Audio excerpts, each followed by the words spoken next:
अल्हम्दुलिल्लाहि रब्बिल आलमीन वलाकिबातु लिल मुत्तकीन वस्सलातु वस्सलामु अला सय्यिदिल अंबिया वल मुरसलीन अम्मा बादु फौज़ु बिल्लाहि मिनश शैतानिर रजीम बिस्मिल्लाहिर रहमानिर रहीम। मेरे मुर्शद पाक पीर सैयद मासूम आलम शाह साहब की किताब का जो अगला टॉपिक है वो है बैत क्यों ज़रूरी है। क्या मुर्शद रखना भी ज़रूरी है? हम नमाज भी पढ़ सकते हैं, रोज़ा भी रख सकते हैं, हम कलमा भी पढ़ सकते हैं, हम कुरान की तलावत भी कर सकते हैं, तबलीग भी कर सकते हैं। बैत से मुराद है बिक जाना। ये क्यों ज़रूरी है? मुर्शद रखना भी क्यों ज़रूरी है? क्या इनके बगैर कोई चारा नहीं? जिक्र तो हम कर सकते हैं, तो हमें क्या ज़रूरत है मुर्शद रखने की? मुर्शद रखना क्यों ज़रूरी है? जब हम ये सब कर सकते हैं, 5 लताइफ जो इंसान के सीने में हैं, एक दिमाग पर और एक मकाम नाफ पर। आपके रूह के नाइब के 7 लताइफ हैं। अगर आपको कहा जाए कि आप जिक्र करते हो, नमाज भी पढ़ते हो, आप अंदर की मखलूक को नमाज पढ़ाएं, अंदर की मखलूक को जिक्र करवाएं, कलब और रूह को कलमा पढ़ाएं, नफ्स को पाक करें, नफ्स का तज़किया करें, नफ्स से मुतमइन्ना बनाएं। जो आपका नफ्स नापाक है, लतीफ़ा अन्ना को बेदार करें, हजूर करीम सल्लल्लाहु अलैहि व आलिहि वसल्लम की महफिल में जाएं, या अल्लाह का दीदार करें, या इन आसमानों से ऊपर जाएं, या इनसे ऊपर इनकी सैर करें। यकीनन आप ये काम नहीं कर सकते, और यही वो काम हैं जिनके लिए बैत ज़रूरी है, मुर्शद का होना ज़रूरी है।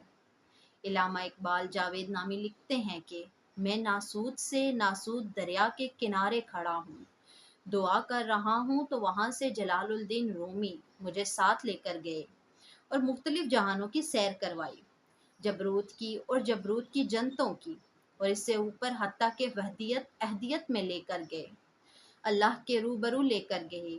जहाँ जहाँ की सैर की जलालुद्दीन रूमी मुझे साथ साथ लेकर गए, किसी भी मकाम पर अकेला नहीं छोड़ा। ये काम मुर्शिद का है। मुर्शिद का काम अंदर के लताइफ को जिंदा करना है, और मुर्शिद का काम नफ्स को पाक करना है।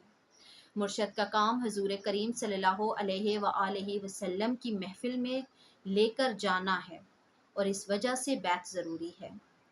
इसलिए फरमाया गया है कि जिसका कोई मुर्शिद नहीं, उसका मुर्शिद शैतान है, क्योंकि अगर मुर्शिद वली होता तो नफ्स को पाक करता, तमाम लताइफ को जिंदा करता।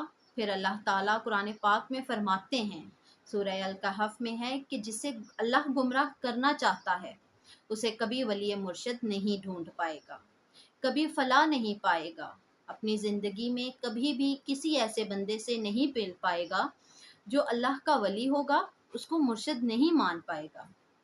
पीर भी मुर्शिद हो सकता है, मौलवी भी मुर्शिद हो सकता है, मुफ्ती भी मुर्शिद हो सकता है, लेकिन अल्लाह का वली उसका मुर्शिद नहीं हो सकता, क्योंकि जिसका मुर्शिद अल्लाह का वली होता है वो सबसे पहले बातिन को उजागर करता है, इन 7 लताइफ की तालीम देता है, इनको जिंदा करता है। 7 दिन के अंदर अगर कोई आपके कल्ब को जिंदा नहीं करता, लताइफ की तालीम नहीं देता, फिर वो मुर्शिद नहीं है, उससे बैत नहीं हो सकती, उससे बैत हराम है। कामिल हयात, कामिल अमात, कामिल ज़ात। कामिल हयात 3 किस्म के वली। कामिल हयात 7 दिन के अंदर आपके कल्ब को जिंदा करता है, कल्ब से रूह और रूह से असीर, और आहिस्ता आहिस्ता तालीम देता है। कामिल अमात, कामिल अमात 3 दिन के अंदर आपके कल्ब को जिंदा करता है। कामिल ज़ात, कामिल ज़ात एक निगाह में आपके दिल को जिंदा करता है और वासिफ़ फ़ी अल्लाह कर देता है, आपके कल्ब को जिंदा करके इश्क का कलमा पढ़ा देता है, और रब से आपके कल्ब को वासिल कर देता है। और जिसका मुर्शिद है वो जाएं, आजमाएं, उनको कहें कि आपको कल्ब की दौलत चाहिए, सबसे पहले आपके कल्ब को जिंदा करें और कल्बों को अल्लाह के ज़िक्र से आबाद करें। अगर वो ये नहीं कर सकते तो वो वली अल्लाह नहीं है।